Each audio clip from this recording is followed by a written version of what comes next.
والضحى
الحمدللہ رب العالمین والصلاة والسلام علی سید الرسل وخاتم النبیین اما بعد قال اللہ تبارک و تعالی فی کلامہ المجید والفرقان الحمید اعوذ باللہ السمیع العلیم من الشیطان الرجیم بسم اللہ الرحمن الرحیم بل هو آیات بینات فی صدور الذین اوتوا العلم وما یجحد بآیاتنا الا الظالمون رب اشرح لی صدری ویسر لی امری واحلل عقدۃ من لسانی یفقهوا قولی رب زدنی علما۔ حضرات گرامی قدر، آج کا یہ پروگرام اپنے اختتام کو پہنچا ہے۔ دو تین باتیں کر کے ہم نتائج کا اعلان کرتے ہیں۔ سب سے پہلے جو بچے اس مقابلے میں شرکت کے لیے پاکستان کے دور دراز علاقوں سے تشریف لائے، میں ان سب کا شکریہ ادا کرتا ہوں اور اللہ کے حضور دعا گو ہوں کہ اللہ رب العزت ان کے علم میں، ان کے عمل میں برکت نازل فرمائے۔ اللہ ان بچوں کو اپنے والدین کے لیے صدقہ جاریہ بنائے۔ اس کے بعد ہمارے معزز مہمانان گرامی جو ہمارے پاس تشریف لائے، میں ان سب کا شکر گزار ہوں۔ میرے سامنے قاری محمود حسن محمود صاحب، محمود صدیق صاحب ماشاءاللہ کو 5 سال سے تشریف لا رہے ہیں، جبکہ ان کے ساتھ ہمارے استاذ محترم قاری نوید الحسن لکھوی صاحب بھی تشریف لایا کرتے تھے۔ آج ہم ہمارے درمیان میں موجود نہیں۔ موت تو یقینی ہے، ہر ایک کو آنی ہے، لیکن بہت ہی خوبصورت موت کہ وہ گھر سے تلاوت قرآن کے لیے نکلے اور واپس کفن میں لپٹے ہوئے پہنچے، اور ہم اللہ کے حضور امید رکھتے ہیں کہ انشاءاللہ العزیز وہ اللہ کی جنتوں کے مہمان ہوں گے۔ قاری محمود صدیق صاحب، ان کے والد محترم بھی بہت مایہ ناز قاری قرآن تھے۔ جن ہستی کا میں نے نام لیا ہے، قاری نوید الحسن لکھوی صاحب، اپنے پورا خاندان اسی قرآن مجید فرقان حمید کی خدمت میں مصروف ہے۔ ہمارے پاس قاری محمود شاکر بڈھے مالوی جو تشریف لائے ہیں، یہ قاری نوید الحسن لکھوی صاحب کے کزن ہیں۔ ان کے والد محترم بھی پاکستان کے ایک مایہ ناز قاری قرآن ہیں اور خدمت قرآن میں اپنی زندگی کو وقف کیے ہوئے ہیں۔ میں اللہ سے دعا کرتا ہوں اور امید رکھتا ہوں کہ یہ حضرات اس لیگسی کو لے کر آگے چلتے رہیں گے۔ حضرات گرامی قدر، سوچنے کی بات یہ ہے کہ اس گئے گزرے دور میں جب کہ ایک سنگر کے کسی بھی میوزک کنسرٹ کے لیے لاکھوں ڈالر خرچ کیے جاتے ہیں، ایسے دور میں کہ جب دنیا جہان کا میڈیا ان کو کوریج دیتا ہے، ایسے دور میں یہ اللہ کے وہ بندے جو اللہ کے گھروں میں اللہ کے قرآن کی تلاوت کی محفل سجاتے ہیں، اگرچہ دنیا شاید ان کا حق ادا نہ کر پائے، لیکن مجھے امید ہے کہ اللہ رب العزت کے ہاں یہ ضرور سرخرو ٹھہریں گے انشاءاللہ العزیز۔ مجھے حافظ شہزاد صاحب میرے چھوٹے بھائی ہیں، بہت ہی محنت سے، یقین جانیے اس سارے کا سارا کریڈٹ انہی کو جاتا ہے کہ انہوں نے دن رات ایک کر کے اس محفل کو برپا کیا ہے۔ مجھے بتا رہے تھے کہ کراچی سے، سوات سے، پشاور سے اتنے جو ہیں وہ بچوں نے اس تلاوت میں حصہ لیا ہے۔ بہرحال چونکہ چند ایک کوئی ہی انعام ملنا ہے، میں عرض کر رہا تھا کہ یار عجیب بات ہے کہ اتنی دور سے یہ بچے ہمارے پاس تشریف لاتے ہیں، ہم ان کی کیا خدمت کر سکتے ہیں۔ انشاءاللہ العزیز، انشاءاللہ العزیز آئندہ سے ہم کوشش کریں گے کہ یہ انعام بھی بڑھایا جائے اور اس محفل کو اور بڑھایا جائے انشاءاللہ العزیز۔ تو اس کے لیے جن بھائیوں نے اللہ کی رضا کے لیے تعاون کیا ہے، ساتھ دیا ہے، دعا میں شامل کیا ہے، ان تمام کا شکریہ ادا کرتا ہوں۔ اللہ کے حضور دعا کرتا ہوں کہ اللہ رب العزت ان کے مال، جان، عزت، آبرو میں برکت نازل فرمائے۔ حضرات گرامی قدر، ایک سوال کا جواب دیجئے گا، اس کائنات میں سب سے پہلا قاری قرآن، حافظ قرآن کون تھا؟ ہر فن میں کوئی بھی فن پڑھیں، کہتے ہیں کہ اس کا بانی کون ہے، سب سے پہلا اس فن کا موجد کون ہے؟ تو لوگ بڑے فخر سے بتاتے ہیں کہ میں اکنامکس پڑھتا ہوں، پڑھاتا ہوں، تو اس کے بانی اول ایڈم سمتھ ہیں، فلاں ہیں، فلاں ہے۔ ہر فن میں اس کے بڑے کا نام لیا جاتا ہے۔ سوال کا جواب دیجئے گا حاضرین میں سے کہ قاری قرآن اس کائنات میں سب سے پہلے کون تھے؟ آواز ذرا اونچی آنی چاہیے۔ اس کائنات کے سب سے پہلے حافظ قرآن، اس کائنات کے سب سے پہلے قاری قرآن حضرت محمد مصطفیٰ صلی اللہ علیہ وآلہ وسلم۔ آج ایک حافظ قرآن، ایک قاری قرآن جب اپنا سلسلہ سند شروع کرتا ہے تو اس کا اختتام جا کر اللہ کے نبی کی ذات پہ ہوتا ہے۔ یہ کوئی چھوٹا شرف نہیں ہے، یہ کوئی چھوٹا شرف نہیں ہے۔ سلسلہ سند جب شروع ہوتی ہے تو آخری کڑی جو ہے وہ ذات رسالت مآب صلی اللہ علیہ وآلہ وسلم کی ہے، یہ کچھ چھوٹا شرف نہیں۔ اللہ اکبر۔ حضرات گرامی قدر، باتیں بہت ہیں لیکن چونکہ وقت بہت ہو چکا ہے میں اختتام کر رہا ہوں۔ اللہ نے اس قرآن کی حفاظت کا ذمہ لیا ہے۔ کسی بھی مسلمان سے پوچھ لیا جائے تو وہ کہے گا کہ قرآن محفوظ ہے، اس کی حفاظت کا ذمہ اللہ نے لیا۔ ایک سوال کرنے لگا ہوں، توجہ کے ساتھ جواب دیجئے گا کہ اللہ نے قرآن کی حفاظت کا ذمہ لیا ہے، کسی نے دیکھا ہے کہ اللہ کو قرآن کی حفاظت کرتے ہوئے؟ کسی نے دیکھا ہو؟ بعض رات توجہ سے سنیے گا اور سمجھیے گا۔ اللہ نے قرآن کی حفاظت کا ذمہ لیا ہے۔ آپ میں سے کسی نے دیکھا ہو کہ قرآن کے ارد گرد اللہ نے پہرے بٹھائے ہوں فرشتوں کے کہ اللہ اس کی حفاظت کر رہے ہیں؟ حفاظت کیا ہے؟ دنیا میں کسی بھی چیز کو یاد رکھنے کے دو طریقے ہوتے ہیں محفوظ کرنے کے، یا اس کو زبانی یاد کر لیا جاتا ہے یا اس کو لکھ لیا جاتا ہے تاکہ کام میں آ سکے۔ اور کہا جاتا ہے کہ لکھا ہوا زیادہ مناسب ہے، زیادہ دیر پا ہوتا ہے۔ یاد کی ہوئی بات ذہن سے نکل سکتی ہے لیکن لکھا ہوا برقرار رہتا ہے، یاد رکھتا ہے، بوقت ضرورت بطور سند کے پیش کیا جا سکتا ہے۔ یہی دو طریقے ہیں۔ اللہ اکبر۔ لیکن قرآن کو اللہ نے کس طرح محفوظ کیا؟ حفاظ کے سینوں میں اللہ رب العزت نے اس کو محفوظ کر دیا۔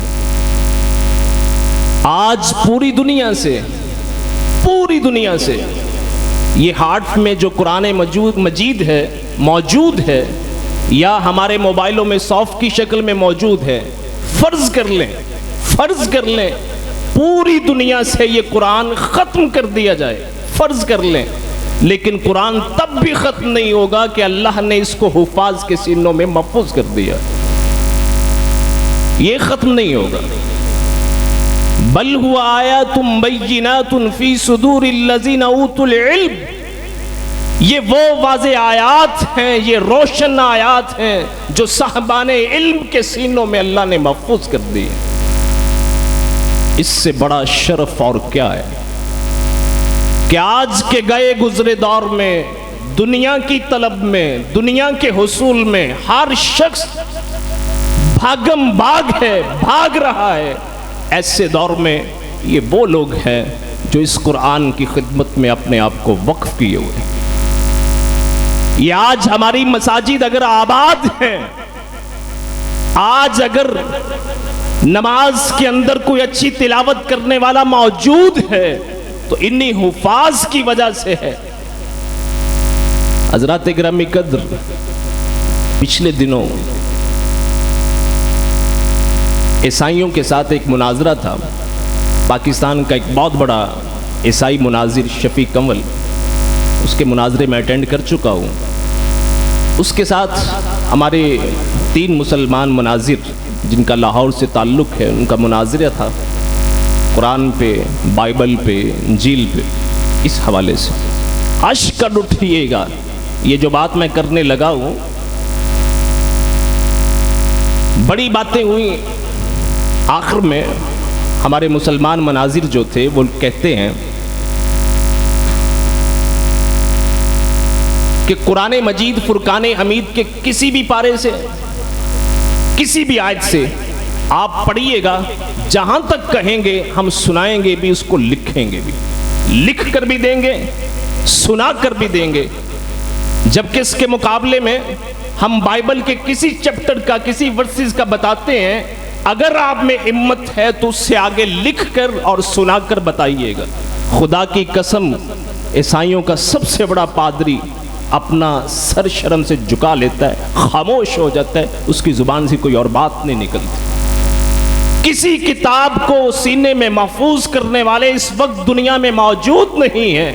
اگر لاکھوں کروڑوں کی تعداد میں کسی کتاب کو اپنے سینے میں محفوظ کرنے والے موجود ہیں تو وہ مسلمان ہیں، وہ یہ قرآن ہے، یہ کتاب ہے جس کو سینوں میں محفوظ کرنے والے موجود ہیں۔ اس سے بڑا معجزہ کیا ہے؟ اور آخری بات ہوئی تھی سرکار دو عالم صلی اللہ علیہ وآلہ وسلم کی۔ حضرات گرامی قدر، یاد رکھیے گا، ہم 2 قرآن مانتے ہیں۔ کتنے؟ 2۔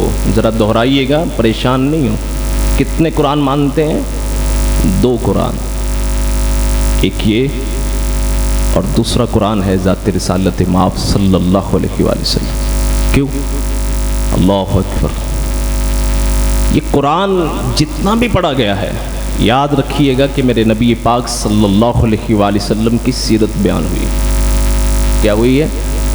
سیرت بیان ہوئی ہے میرے نبی پاک صلی اللہ علیہ وآلہ وسلم کی۔ بدقسمتی یہ ہے کہ قرآن میں کیا کہا جا رہا ہے ہمیں معلوم نہیں۔ اور میں نے کیوں کہا ہے کہ 2 قرآن؟ اس لیے اب عائشہ صدیقہ طیبہ طاہرہ رضی اللہ عنہا فرماتی ہیں، کچھ لوگ آئے پوچھنے کے لیے کہ اللہ کے نبی کے طور اطوار، اللہ کے نبی کا خلق، اخلاق، عادات کیا ہے، سیرت کیا ہے، کردار کیا ہے، یہ بتائیے گا۔ اب عائشہ صدیقہ طیبہ طاہرہ رضی اللہ عنہا ایک ہی جملے میں بات ختم کی، فرماتی ہیں کان خلقہ القرآن، میرے نبی کی سیرت دیکھنی ہے، قرآن کو دیکھ لو۔ قرآن میں اللہ نے جو کچھ فرمایا ہے اس کی عملی تصویر میرے نبی پاک صلی اللہ علیہ وآلہ وسلم کی ذات ہے۔ حضرات گرامی قدر، معذرت کے ساتھ ہر ایک نے دعویٰ تو کیا ہے کہ میں سب سے بڑھ کر عاشق رسول ہوں۔ خدا کی قسم میں کسی کی بات نہیں کر رہا، میں درد دل کے ساتھ ایک مسلمان ہونے کی حیثیت سے یہ بات کرنا چاہتا ہوں کہ ہم نے اپنی آئندہ آنے والی نسلوں کو نہ قرآن پڑھایا ہے، نہ صاحب قرآن ذات رسالت مآب صلی اللہ علیہ وآلہ وسلم کی سیرت کو پڑھایا ہے۔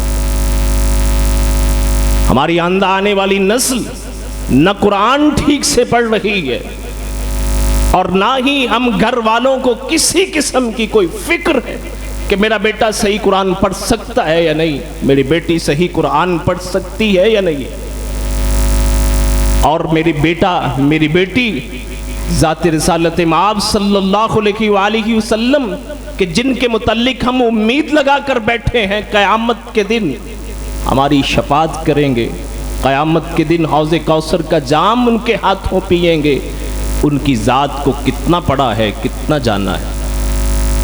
یہ جو محبت کے دعوے ہیں، خدا را میں اللہ کی قسم اٹھا کر کہتا ہوں کھوکھلے۔ کسی بچے سے پوچھ لو، کسی نوجوان سے پوچھ لو، اللہ کے نبی کی ذات کے متعلق بہت ہی محدود معلومات، جبکہ دنیا کے کسی ایکٹر کے بارے میں، کسی کرکٹر کے بارے میں پوچھ لو تو وہ سب کچھ جانتا۔ بہرحال یہ محفل، اس کا انتظام اس لیے کیا جاتا ہے کہ ایک موٹیویشن ملے۔ خدا کی قسم قرہ حضرات نے تلاوت فرمائی ہے، ایک سے بڑھ کر ایک، ایک سے بڑھ کر ایک، اس لیے کہ صرف اور صرف موٹیویشن ملے، ایک جذبہ ملے، ایک جنون ملے۔ اللہ سے دعا ہے کہ اللہ ہمیں عمل کی توفیق عطا فرمائے۔ میں آخر میں سب حضرات کا پھر شکر ادا کرتا ہوں۔ میں یہ نہیں کہتا کہ آپ قیمتی وقت میں سے وقت نکال کر یہاں آئے، نہ، ایسا نہیں ہے۔ یہ وقت قیمتی ہے جو آپ نے اللہ کے گھر میں بیٹھ کر اللہ کے کلام کی تلاوت میں گزار دیا، یہ سب سے قیمتی وقت۔ وہی دنیا باہر وقت گزار رہی ہے، ضائع کر رہی ہے۔ قیمتی وقت یہ ہے جو یہ اللہ کے گھر میں بیٹھ کے اللہ کے کلام کی تلاوت آپ نے سماعت فرمائی۔ اللہ قیامت کے دن اسی طرح ہمیں جنت میں اکٹھا کرے، حضور کے ہاتھوں حوض کوثر کا جام نصیب فرمائے۔ وَقُولُ قَوْلِ هَذَا اسْتَغْفِرُ اللَّهَ لِي وَلَكُمْ وَلِسَائِرِ الْمُسْلِمِينَ۔ اب باقاعدہ نتائج کا اعلان کیا جاتا ہے۔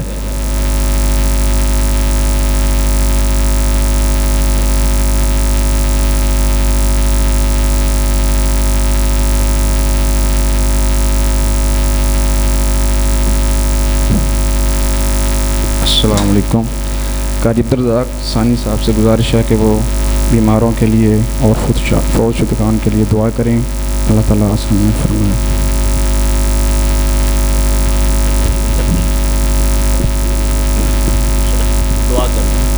بسم اللہ الرحمن یا رب لک الحمد کما ینبغی لجلال وجہک ولعظیم سلطانک، آمین۔ اللہم صلی علی محمد وعلی آل محمد کما صلیت علی ابراہیم وعلی آل ابراہیم انک حمید مجید، اللہم بارک علی محمد وعلی آل محمد کما بارکت علی ابراہیم وعلی آل ابراہیم انک حمید مجید، ربنا آتنا فی الدنیا حسنة وفی الآخرة حسنة وقنا عذاب النار، آمین، وقنا عذاب القبر وقنا عذاب الحشر وقنا عذاب الميزان، اللهم اشف مرضانا ومرضى المسلمين، اللهم اشف مرضانا ومرضى المسلمين، اذهب الباس رب الناس واشف انت الشافي لا شفاء الا شفاءك شفاء لا يغادر سقما، اللهم اكفنا بحلالك عن حرامك واغننا بفضلك عمن سواك، يا شافي الامراض اشف مرضانا ومرضى المسلمين، يا قاضي الحاجات اقضي حاجاتنا وحاجات المسلمين،